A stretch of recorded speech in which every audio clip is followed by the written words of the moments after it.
बंधु स्वागतम।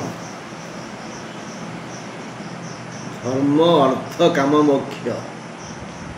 धर्म अर्थ काम मोक्ष। आगे धर्म मनीष पाई आग धर्म तापर अर्थ। धर्म अर्थ तापर काम। जते इच्छा अच्छी अर्थ सीना पाखक आसले इच्छा पूरण हम। धर्म अर्थ काम फास्ट रे धर्म ता लास्ट रे मोक्ष। आम धर्म कले ही मोक्ष प्राप्त हेबा मुक्ति पाइबा। आउ अर्थ आसिले सब कामना पूरण पाई चेष्टा करिबा। एई चारोटी जिनिस धर्म अर्थ काम मोक्ष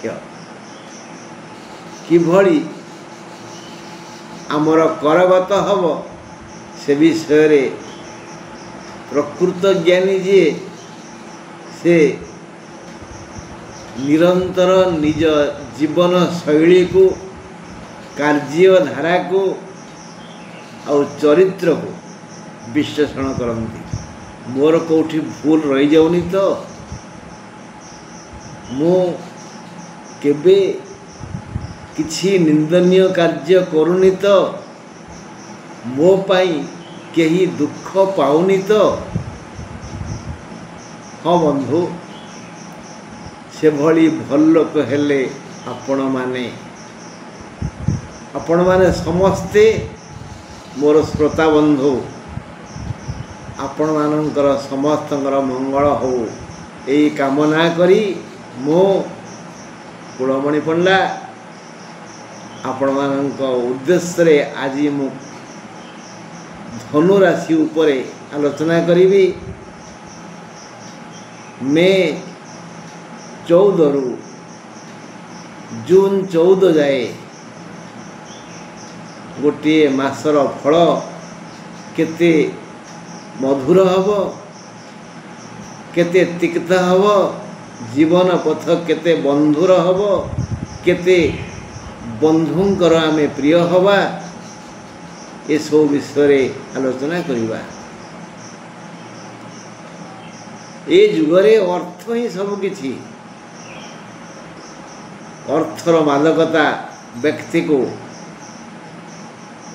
क्षणिक आनंद दौनी तो आजिकल प्रभुत आनंद दौची। धनुराशि को ए मासरे षष्ठ रवि मासाधिपति रवि षष्ठ बुध अद्यावधि अछंती मीनरे एणु चतुर्थ बुध सप्तम बृहस्पति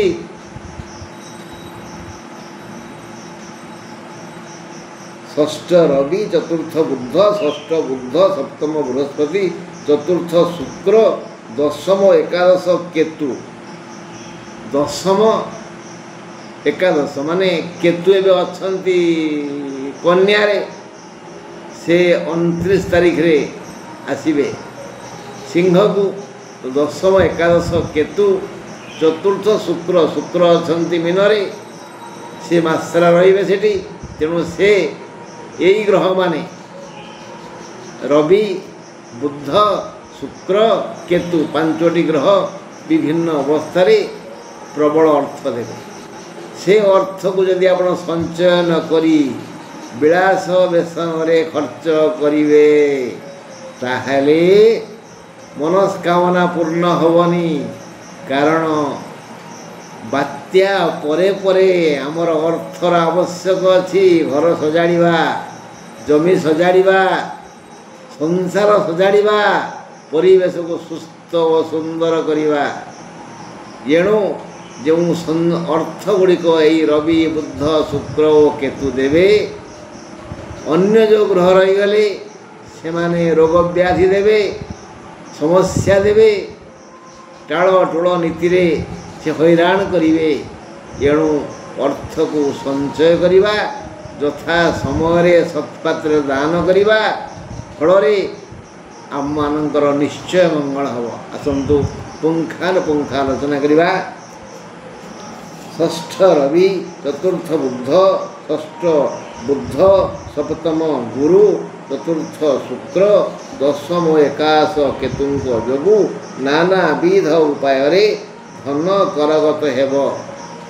ଏଇ 14 ଗଲା, ମେ 14 ଗଲା, ବୃହସ୍ପତି ସ୍ଥାନାନ୍ତରିତ ହେଲେ, ବୃଷରୁ ମିଥୁନକୁ ଆସିଲେ। ରବି ସ୍ଥାନାନ୍ତରିତ ହେଲେ, ମେଷରୁ ବୃଷକୁ ଗଲେ। ଗ୍ରହମାନଙ୍କର ପରିବର୍ତ୍ତନ ହେଉଛି।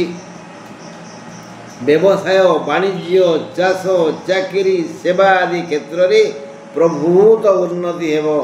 ଅଷ୍ଟମ ମଙ୍ଗଳ 5-6 ଯାଏ, ମାନେ ଜୁନ 5 ଯାଏ, 5-6 ଯାଏ ମୁଣ୍ଡକୁ ପାପ ବୁଦ୍ଧି ଆଣିବେ। ଫଳରେ ଆମ ବୁଦ୍ଧି ଭ୍ରଷ୍ଟ ହେବ। ଆମେ ଅକାର୍ଯ୍ୟ କରିବା, କୁକାର୍ଯ୍ୟ କରିବା, ମନ୍ଦ କାର୍ଯ୍ୟ କରିବା, ଆଉ ତା'ର ଫଳ କ'ଣ ହେବ? ବିଷମୟ ହେବ। ତେଣୁ ଭାଇ ଆଗରୁ ତ ଜାଣିଲେ ଚେଷ୍ଟା କରିବା, ଭୁଲ କାମ କରିବା ପୂର୍ବରୁ 100 ଥର ଭାବିବା ଏଥିରେ ଲାଭ କେତେ କ୍ଷତି କେତେ।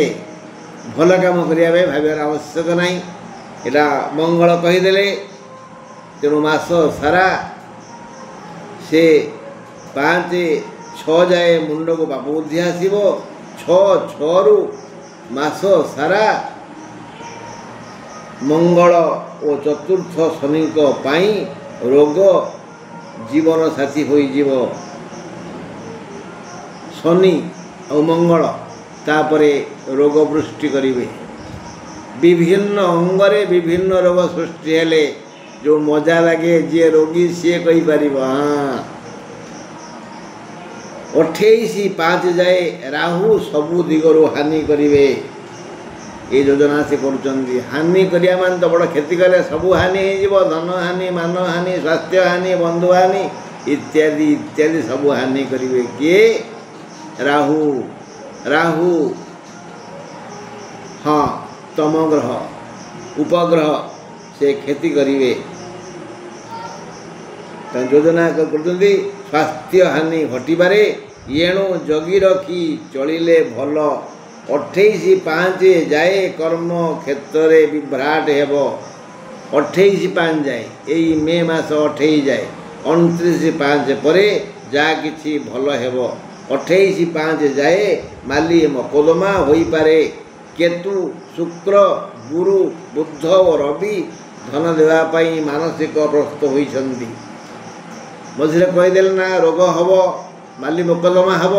ଆରମ୍ଭରୁ କହିଥିଲେ ଧନ ବିଷୟରେ, ଏବେ ଧନ ବିଷୟରେ। କାରଣ ଏ ମାଲି ମକଦ୍ଦମାରେ ରୋଗ ବ୍ୟାଧିରେ ତ ବ୍ୟୟ ହେବ ନା। ହେଲେ ଜଗି ରଖି ବୁଦ୍ଧି ବିଚାରି ବିଚାର କରି ସବୁ କାର୍ଯ୍ୟ କଲେ ସମସ୍ୟା ପ୍ରାୟ ଆସେନି। ତେଣୁ କୌଣସି କାମ କରିବା ପୂର୍ବରୁ ଅନେକ ଭାବିବେ। ସହସା ବିଦଧୀତ ନ କ୍ରିୟା, ହଠାତ୍ କୌଣସି କାର୍ଯ୍ୟ କରିବେନି। ରାବଣ କହିଥିଲେ ଲକ୍ଷ୍ମଣଙ୍କୁ, ରାମ ପଠେଇଥିଲେ ଲକ୍ଷ୍ମଣଙ୍କୁ ରାଜନୀତି ବିଷୟରେ। ରାବଣ କହିଲେ ମୁଁ ଜ୍ଞାନୀ, ମୁଁ ଜାଣିଥିଲି ସବୁ କରିପାରିବି, ମୋ ଦ୍ୱାରା ସବୁ ହେବ, କିନ୍ତୁ ଭଲ କାମକୁ ମୁଁ ଡେରି କଲି, ଭୁଲ କାମ ଶୀଘ୍ର କଲି। ନାରଦ ମୋତେ କହିଥିଲେ, ମହର୍ଷି ନାରଦ, ଦେବର୍ଷି ନାରଦ ମୋତେ କହିଥିଲେ ରାବଣ ସୀତା ହରଣ ତୋର ମରଣ। ପରୀକ୍ଷା କଲି, ଆରେ ମୋତେ ମାରିବ କିଏ? ମୁଁ ତ ବର ପାଇଛି, ନର ବାନର ବ୍ୟତୀତ ସମସ୍ତେ ମୋ ଦ୍ୱାରା ପରାଜିତ ହେବେ। ନର ବାନର ତ ମୋର ଖାଦ୍ୟ। ତେଣୁ ଏଇ ଦୁଇଟା ମୋର ବା କ'ଣ କରିବେ? ଦେଖିବା ସୀତା ହରଣ, ରାବଣ ମରଣ, ନାରଦଙ୍କ ବାଣୀ କେତେ ସତ ହେଉଛି। ଲକ୍ଷ୍ମଣ ବିଚଳିତ ହେଇଗଲେ। ଇଏ ଜାଣିଥିଲା ପୁଣି ଭୁଲ କଲା। ତଥାପି ମନର କ୍ରୋଧକୁ ଶାନ୍ତ କରି କହିଲେ ଟିକେ ପରାମର୍ଶ ଦିଅନ୍ତୁ। ସେ କହିଲେ, ରାବଣ କହିଲେ ଭୁଲ କାମ କରିବା ପୂର୍ବରୁ ଅନେକ ଭାବିବ, ଭଲ କାମ ଚଞ୍ଚଳ କରିଦେବ। କାରଣ ଭଲ କାମ କଲେ ଭଲ ଫଳ ମିଳେ। ମୁଁ ଚାହିଁଥିଲେ ସମୁଦ୍ରକୁ ଲୁଣ ଶୂନ୍ୟ କରିଥାନ୍ତି, କ୍ଷୀର ପୂର୍ଣ୍ଣ କରିଥାନ୍ତି, ସରଗକୁ ସିଡ଼ି ବାନ୍ଧିଥାନ୍ତି। ଏଇଟା ମୋର ମା ହାତର ଖେଳ, କିନ୍ତୁ କଲିନି। ଏଣୁ ହେ କ୍ଷତ୍ରିୟ କୁଳ କୁମଲ, ତୁମେ ପିତୃହୀନ, ମୋର କଥା ମାନ। ବାସ୍। ତେଣୁ କେତୁ, ଶୁକ୍ର, ରବି, ବୁଧ ଧନ ଦେବା ପାଇଁ ମାନସିକ ପ୍ରସ୍ତୁତ ହୋଇଛନ୍ତି। ବ୍ୟବସାୟ ଓ ଚାଷର ବିକାଶ ହେବ। ନୂତନ ଯୋଜନା ସଫଳ ହୋଇପାରେ। ଯୋଜନା ଯାହା ସବୁ କରିଛନ୍ତି ସମସ୍ତେ, ଛୋଟ ଛୁଆଠୁ ବୁଢ଼ା ପର୍ଯ୍ୟନ୍ତ, ବାଳ ବୃଦ୍ଧ ବନିତା, ଯିଏ ଯେଉଁଠି ଯେଉଁ ଯୋଜନା କରିଛନ୍ତି ତା ସଫଳ ହେବ। ହେଲେ ଭଲ ଯୋଜନା ପାଇଁ ଟିକେ ଅଗ୍ରସର ହେବେ। ଖରାପ ଯୋଜନା ପାଇଁ, ମୋ ସାଇକେଲରେ କଣ୍ଟା ଫୁଟାଇବା ପାଇଁ ଯେଉଁ ଯୋଜନା କରିଛ ସେଟା କରିବନି। ତମ ସାଇକେଲରେ 9ଟା କଣ୍ଟା ଫୁଟିଯିବ। ଶାରୀରିକ ଶ୍ରମ ଓ ମାନସିକ ବଳ ପ୍ରବଳ ବଢ଼ିବ। ଯେହେତୁ ମାନସିକ ବଳ ପ୍ରବଳ ହେଇଯିବ, ମୁଁ ଏ କାମ କରିପାରିବି, ଟେକା ନୁହଁ ପଥର ଉଠେଇ, ପଥର ନୁହଁ ପାହାଡ଼ ତାଡ଼ିବି, ଏଇଟା କଲେ ଟିକେ କ୍ଳାନ୍ତ ହେଇଯିବେ, ଅବସନ୍ନ ହେଇଯିବେ। ହେଲା, କ୍ଳାନ୍ତ ହୋଇଯିବେ। ମହିଳାମାନଙ୍କର ଭଲ ଆୟ ହେବ। ଅଭାବ ଆଦୌ ରହିବନି, ଋଣମୁକ୍ତ ହୋଇଯିବେ। ତଥାପି ମହିଳାମାନେ ଯିଏକି ଘରର ମାଇଲ ଖୁଣ୍ଟ, ସେମାନେ ବାଁ ପଟକୁ ଡାହାଣ ପଟକୁ ଦେଖିବେ। ସ୍ୱାମୀ ଆଉ ପିଲାଙ୍କ ଚିନ୍ତାରେ ସେ ଚିନ୍ତିତ ହେବେ। ଫଳରେ ଏତେ ଧନ ଭିତରେ ବି ସେ ଧର୍ମ କାର୍ଯ୍ୟ କରିବା ପାଇଁ ମନ ବଳେଇବେ। ଧର୍ମଂ ଯୋ ନ କରୋତି ବିମୂଢ଼ମତି, ସେ ମହାମୂର୍ଖ, ଯେ ଧର୍ମ କରେନି। ଧର୍ମ କ'ଣ? ପରୋପକାରମ୍। ପରୋପକାରମ୍ ସ୍ୱର୍ଗାୟ ନର୍କାୟ ପରପୀଡ଼ନଂ। ନର୍କ କ'ଣ ସ୍ୱର୍ଗ କ'ଣ ଆମ ମା ଭଉଣୀ ଜାଣନ୍ତି। ତେଣୁ ସେମାନେ ଧର୍ମ କାର୍ଯ୍ୟ ଅବଶ୍ୟ କରିବେ, ପରୋପକାର କରିବେ, ସେବା କରିବେ। ଫଳରେ ବାଁ ପଟ ସ୍ୱାମୀ, ଡାହାଣ ପଟ ହେଲା ପୁଅ ବା ସନ୍ତାନ, ତାଙ୍କର ମଙ୍ଗଳ ହେବ।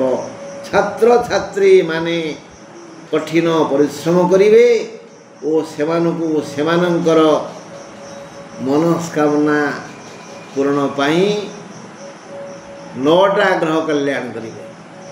ଛାତ୍ରମାନେ ସବୁ ଗ୍ରହଙ୍କର ତ ପୁଅ ସମାନ ନା। ତେଣୁ ପୁଅକୁ କ'ଣ ବାପା ମା ଚାହାନ୍ତି ତାର ଅମଙ୍ଗଳ ହେଉ? ବନ୍ଧୁ, ସମସ୍ତଙ୍କର ମଙ୍ଗଳ ହେଉ। ଆସନ୍ତାକାଲି ଈଶ୍ୱର ଚାହିଁଲେ ମୁଁ ଆଜି କ'ଣ କହିଲେ? ମକର କଥା କହିଲେ, ଧନୁ କଥା କହିଲେ।